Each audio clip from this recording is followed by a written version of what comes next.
जादुई महल। एक गांव में रिंकी और उसका भाई रामू रहता था। रामू बहुत आलसी और कामचोर था। उसकी इसी आदत से उसकी माँ और बहन हमेशा डांटती थी। रिंकी थोड़ा बहुत काम करती थी जिससे उसका घर चलता था। ऐसे ही कई महीने बीत जाते हैं। एक दिन रिंकी, देखो रामू, पूरा दिन खा के सोते रहते हो, कुछ काम कर लिया करो, अब तुम बड़े हो गए हो। रामू गुस्सा में रिंकी को डांटा, बस करो, काम काम हमेशा काम करो करती रहती हो। जब मेरा जी करेगा तब करूँगा। इतने में उसकी माँ आ जाती है और रामू को रिंकी से माफ़ी मांगने को कहती है। रामू और गुस्सा हो जाता है और जंगल में चला जाता है। बहुत देर तक घर नहीं आता है तो रिंकी उसे ढूंढने जाती है, पर रिंकी को रामू नहीं मिलता है। वह घर वापस आ जाती है।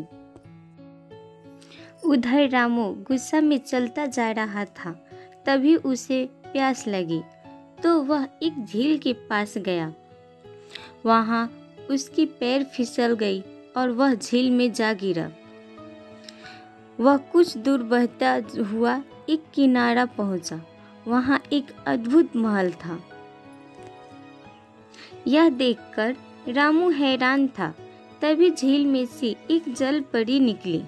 वह रामू से पूछी, क्या तुम इसके अंदर जाना चाहते हो? यह एक जादुई महल है। यहाँ तुम जो चाहोगे वो मिलेगा। रामू तो यही चाहता था कि उसे खाना और आराम मिल जाए।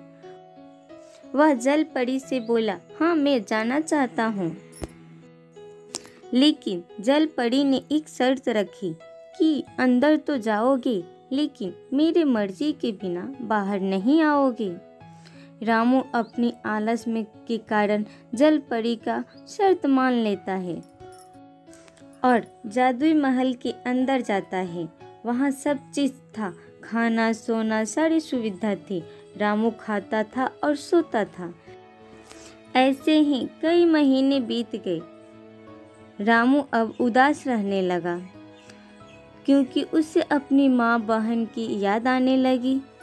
रामू खूब दरवाज़ा पीटा, चिल्लाया, मुझे निकालो, मुझे निकालो। तभी महल से आवाज़ आया, बिना जल परी के आदेश के तुम बाहर नहीं जाओगे।